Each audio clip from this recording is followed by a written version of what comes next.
I hope all is well with everyone this evening, well this afternoon. It's me, your girl, Empress Goddess, Spiritual G, your host with the most. We're gonna get in here. Y'all know sometimes I have to go back to the old landmark. This is a great messenger that I ran across here a while back, Dr. Ronald Odum. And this sermon is about Ezekiel's vision of the dry bones. If y'all like the content, make sure y'all hit that like button, subscribe, and share. Leave a comment, all right, my love. Now, without further ado, let's get in here.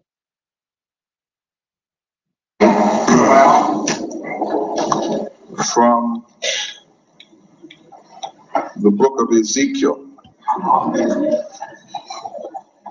the 37th chapter, and the first and second verses. The hand of the Lord was upon me, and carried me out in the spirit of the Lord, and set me down in the midst of the valley, which was full of bones. And lo, they were very dry. Ezekiel's vision of the valley of dry bones. Join me, if you will. This is an old song. Now, this is the kind of song that we used to sing, and I used to sing, and when they used to sing when I was a little boy in church in Detroit. Now, you all probably know this. I'm sure you do. Some of y'all here from Alabama or somewhere. Know some. Just help me a little bit, okay? All right. I'll be crossing over. I'll be crossing over. I'll be crossing over.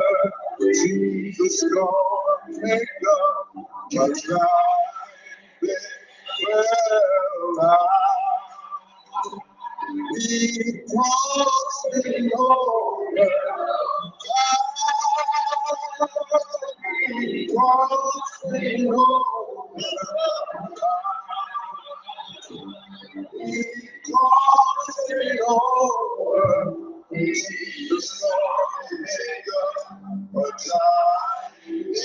Well, when I come down the river, well, don't want nobody to cry. Well, all I want you to do for me is just close my eyes. Be crossing over.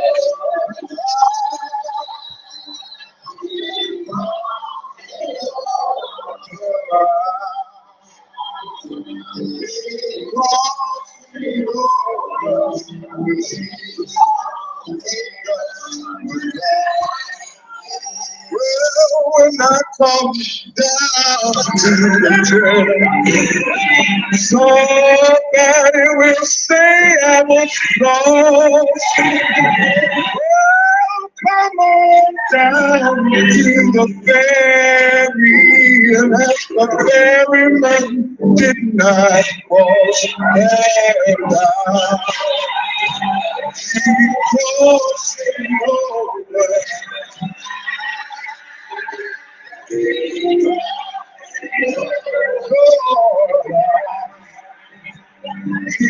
crossing over. Jesus,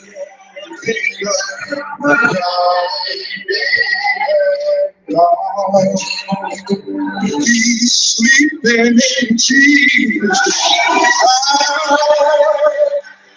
He's sleeping in Jesus.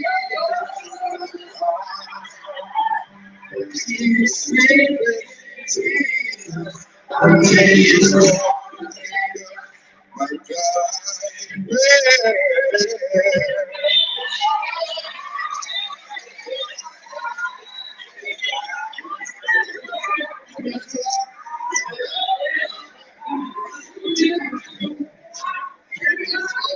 Ezekiel's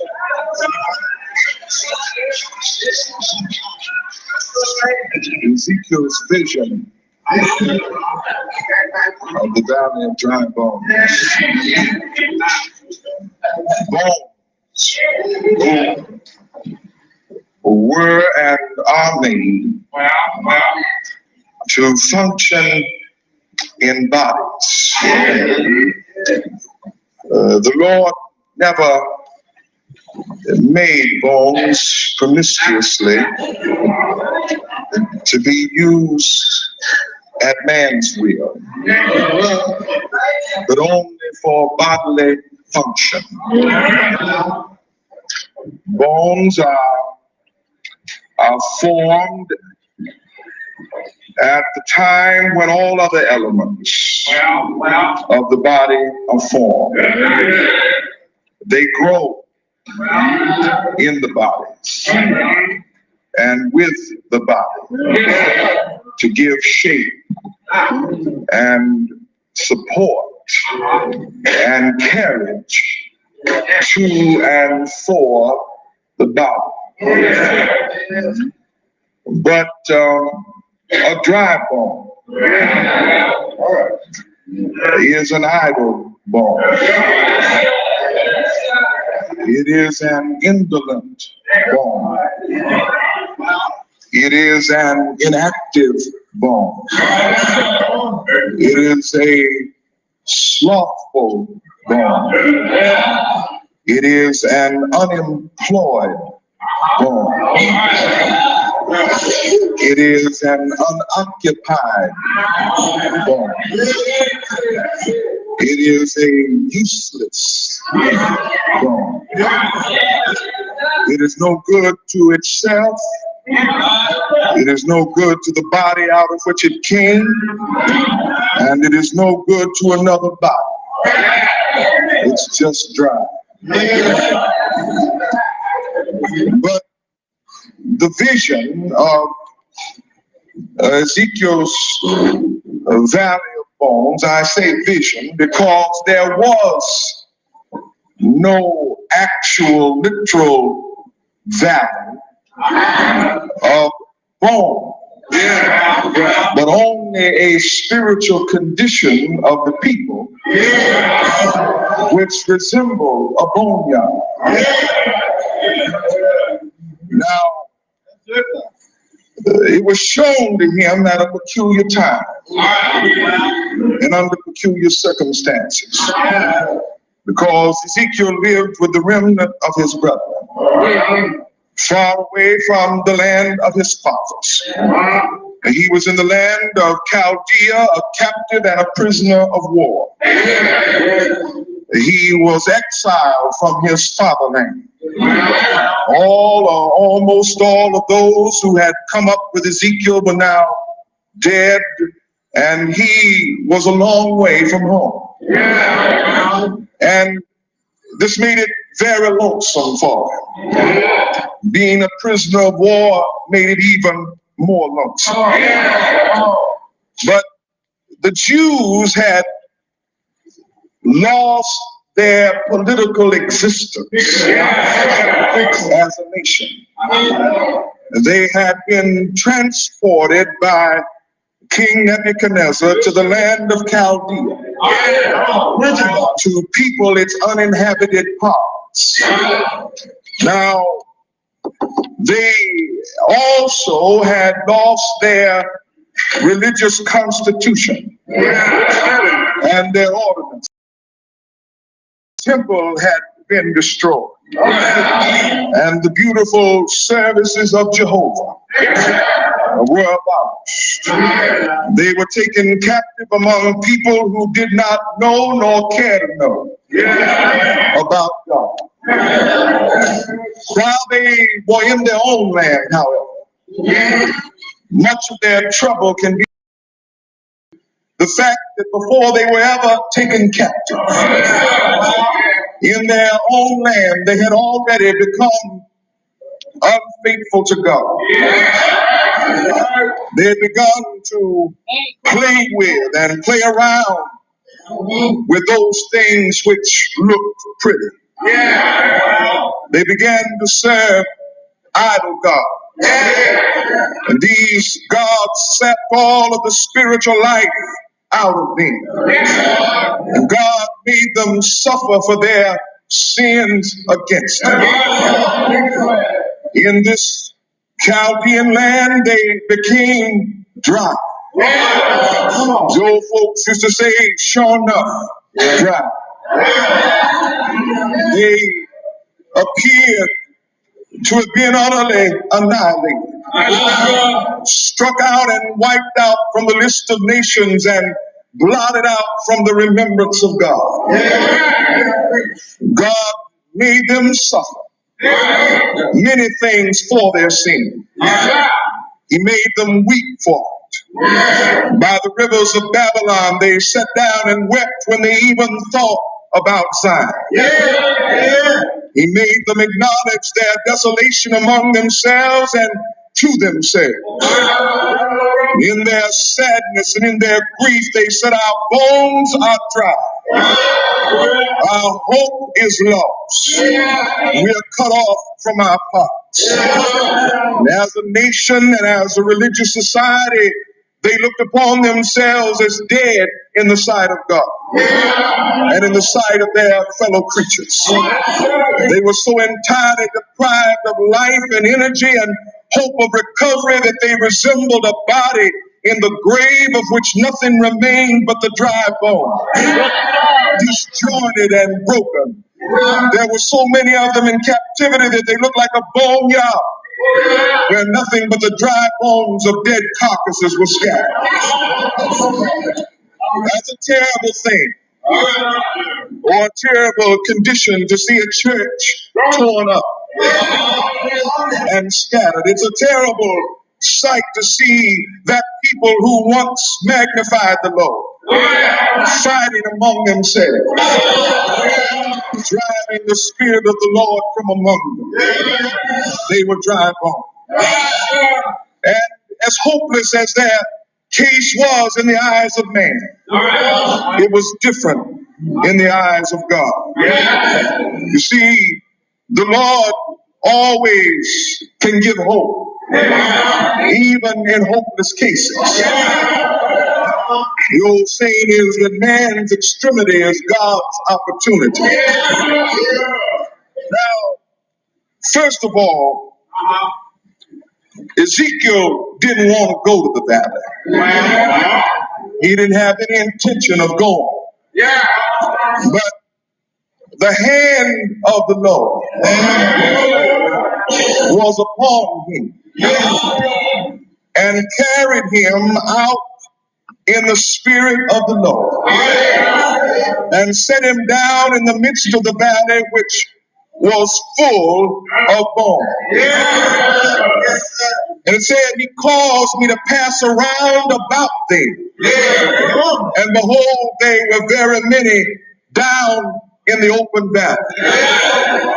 And lo, they were very dry. Now, God's hand carried Ezekiel. Even though he didn't want to go, God's hand carried him into the valley to let him know that wherever God wanted him to go, he had to go. God set Ezekiel down in the midst of the valley to let him know that this was his field of labor. God's hand led him all through the valley to let him know the exact condition. Now, God's hand always carries his servant wherever he wants them to go. Many times we don't know where or how or why, but God's hand is always the guiding and the ruling power. Then we must look not only at the appearance of the valley, but also at the number of bones in the valley. The record says that there were very many. As far as Ezekiel could see to the north were dry bones. As far as he could see to the south were dry bones. As far as he could see to the east were dry bones. As far as he could see to the west were dry bones. In every part of the valley, from the center to the circumference, were dry bones. And then not only was the number significant, but the place where they were not only just in the valley, but the Bible said they were down in the valley. Now, when you get down in the valley, you're way down in the valley. They were down among dogs, down among murderers, down among sorcerers, down among tattlers, down among liars, down among swindlers, down among backbiters, down among backsliders, down among false pretenders, down among hypocrites, down from home, down from school, down from society, down from church, down from hope, down from love, down from heaven, down from light, down from God, down from activity, down from possibility, down from publicity, down from responsibility, down from compatibility, down to captivity, down to idolatry, down to drinking, down to revelry, down to lying, down to stealing, down to sickness, down to slavery, down to death, down to carelessness. They were down.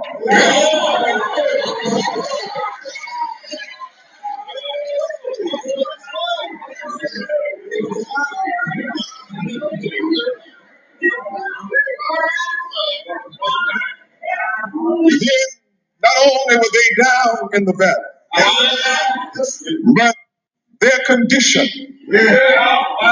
the record says that they were very dry. They had been exposed to sin for a long time. They had been sleeping in the sun of indifference a long time. They had been at ease in Zion a long time. They were so dry that they couldn't feel the love of God in their hearts. They were so dry that they couldn't feel the full weight of their sins. They were so dry that none of them even thought about God. They were dry. You look around and somebody's dry here today. No matter with all of this going on, somebody's dry here now. The gospel is being preached, and you're still dry. The choir is singing, but you're still dry. The Spirit of the Lord is saying, come, but you're still dry. Been exposed to sin too long. Then God asked a question. He said to Ezekiel, son of man, can these bones live? Can anything be made out of them? Can any energy, can any pep, can any spirit, can any activity, can any life be put into them? And then Ezekiel's reasoning and Ezekiel's answer is a classic. Ezekiel admits that he does not know. He said, Job said that there was hope in a tree if it be cut down. The tree can be watered and through the scent of the water. The old tree that looks like it's dead will come forth and sprout out again. But Lord, you know what can be made out of this dry and backslidden people. You made man. You know man better than anybody else. You made this world. You put bulbs in the stars and they've been twinkling for billions of years. You lit the sun one time and it's never gone out or never gone to the repair shop. No, Lord, you made man, you created him from the dust of the ground. You breathed into his nostrils the breath of life and made him a living soul. Lord, you know.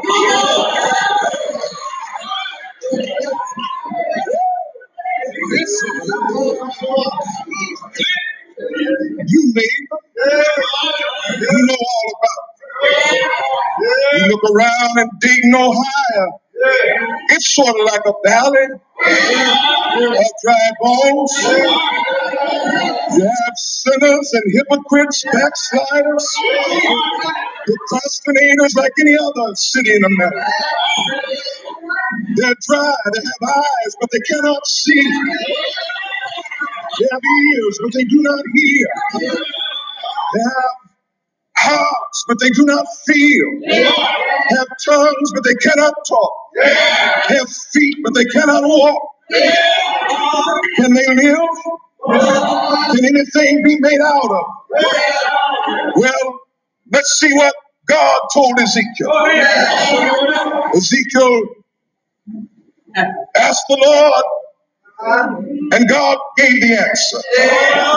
He said, prophesy, preach upon these bones, and say to them, O ye dry bones, hear the word of the Lord. Ezekiel, I want you to call them by what they are. Call them by their fallen name. You call them dry bones. Tell them what they are. The command to every preacher of Jesus Christ is to preach the gospel. We may have to call folks dry sometimes, but that's the command of God. Ezekiel went out to the northern end of the valley, took his stand, and he cried out with a loud voice, O ye dry bones, hear the word of the Lord. But no one heard it. Then he went to the eastern and then to the western and southern ends of the valley. And he cried with a loud voice, O ye dry bones, hear the word of the Lord. But no one heard it. Then Ezekiel got discouraged, like many of us will at times, and God tells us the condition and no one will hear us even when we preach the word. But God encouraged him and said to him, you go on back and just keep calling until they do hear. You see, you're limited, Ezekiel, but I'm unlimited. If you'll preach, I'll do my part. If you'll preach, I'll lay sinews upon men. If you'll preach, I'll bring flesh upon men. If you'll preach, I'll cover them with skin. If you'll preach, I'll put breath in them. If you'll preach, I'll put life in them. If you'll preach, I'll make them know that I am the Lord God. So Ezekiel went on back and he called them loud. O ye dry bones, hear the word of the Lord. He called them earnestly. He called them sincerely. He called them patiently. He called them reverently. He called them sympathetically. And he called them godly. Oh, ye dry bones, and hear the word of the Lord. He called them in the morning. He called them every evening. He called them in the midnight hour. Oh, ye dry bones, and hear the word of the Lord. You know something? Whenever anybody that's called of the Lord, whenever they preach the gospel, there's always some effect.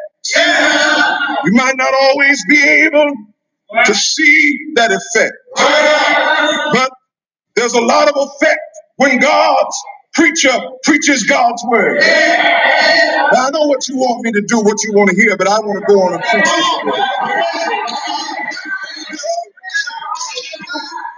First of all, there was the effect of a great noise.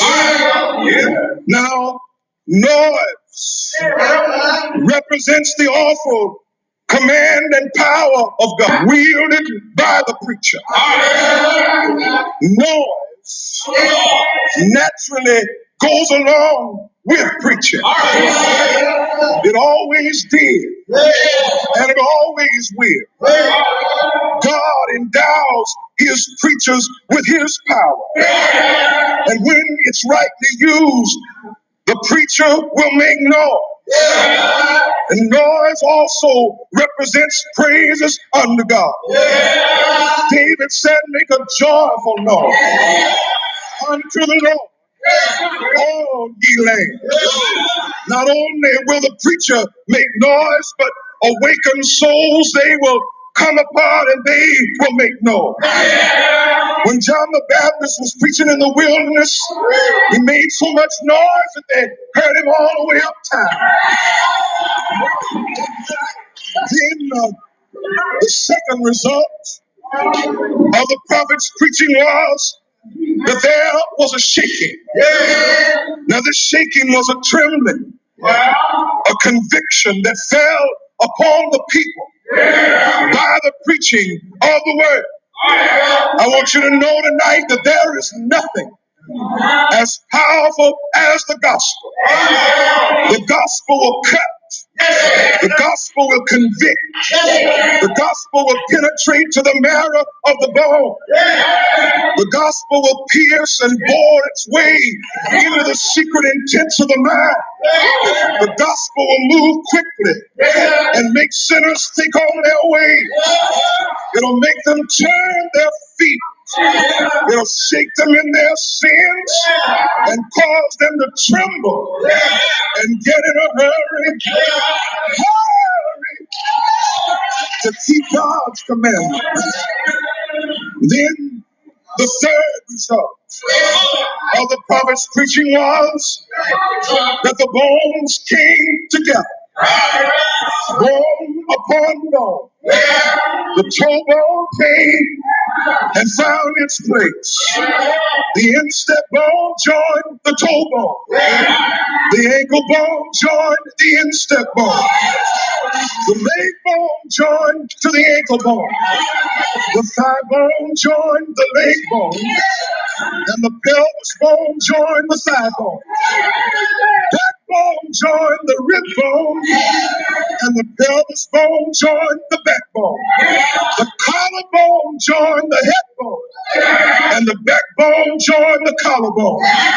Then the finger bones joined the palm bones. And the palm bone joined the wrist bone. The wrist bones joined the arm bones. And the arm bones joined the elbow bone. The elbow bone joined the shoulder bone.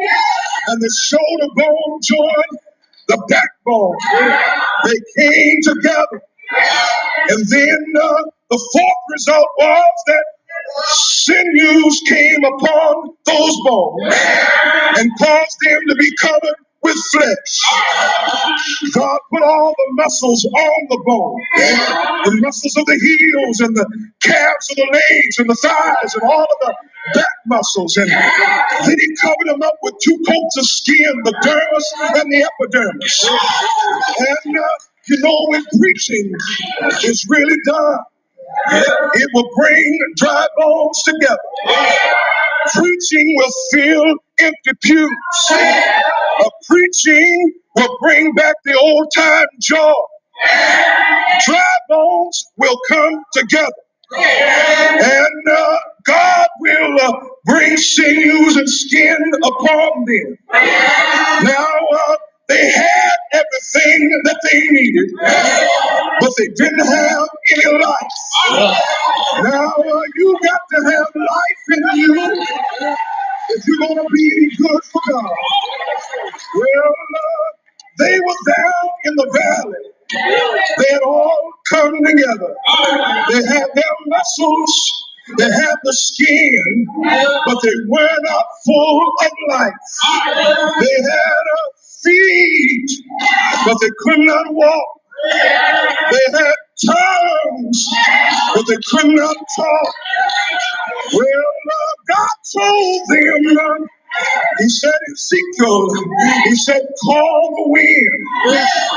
And Ezekiel called the wind from the four corners of the heaven and tell the wind, thus saith the Lord God of Israel, breathe upon these slain, and they will live. Ezekiel called the wind, and it breathed upon them, and they all got up and stood up upon their feet. Every man went to his own place. When the Spirit of the Lord gets in your life, it'll make you stay in your place. Yes, it will. The priest who had grown slack went back to his place. Those who walked between the post and the altar, they went back to their place. The singers who sang in the choir, they went on back to the choir stand. The harpers who had laid down their harps, they picked up their harps and nibbled up their fingers. They played again the songs of Zion. Oh Lord. Yeah, they did. Every now and then, I think about how these bones came together. And the same way that they got up is a reminder of the general resurrection that will come by and by. Well, one of these old days, one of these mornings, in the resurrection morning, God's rainbow angel shall come down, put one foot on the land and one foot on the sea. God's going to put a stick in the wheel of time and let it idle down slow. Oh Lord, and Jesus shall blow the trumpet and wake up all the nations from the dead. And Adam will hear the trumpet, and Adam will reach over and touch Seth, and Seth will reach over and touch Noah, and Noah will reach over and touch Methuselah. Methuselah will touch Abraham. Abraham will touch Isaac. Isaac will touch Jacob, and Jacob will touch Joseph. Joseph will touch Moses. Moses will touch Joshua. Joshua will touch Samuel. Samuel will touch David. David will touch Solomon. Solomon will touch Cyrus. Cyrus will touch Xerxes. And Xerxes will touch Nehemiah. Nehemiah will touch Esther. Esther will touch Job. And Job will touch Isaiah. Isaiah will touch Jeremiah. Jeremiah will touch Ezekiel, and Ezekiel will touch Daniel. Daniel will touch Hosea. Hosea will touch the minor prophets. Malachi, the last of the minor prophets, will touch John the Baptist, and John the Baptist will touch the apostles, and John, the last of the apostles, he'll touch Martin Luther, and Luther will touch Zwingli, and Zwingli will touch Calvin, and Calvin will touch John Wesley, and John Wesley will touch Roger Williams, and Roger Williams will touch Allen, and Allen will touch C.T. Walker. C.T. Walker will touch L.K. Williams. L.K. Williams will reach over and touch Dr. Martin Luther King Jr. Dr. Martin Luther King Jr. will reach over and touch somebody else. Somebody will reach over and touch me. I'm going to get up that morning.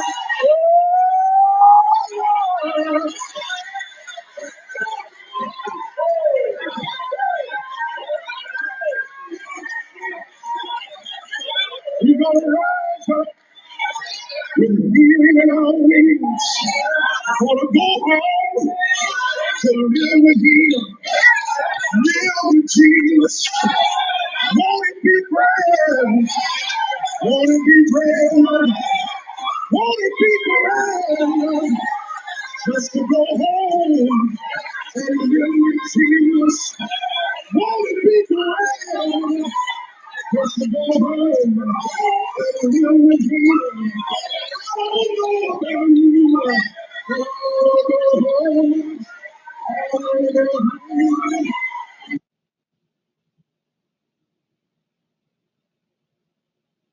That man was preaching with me.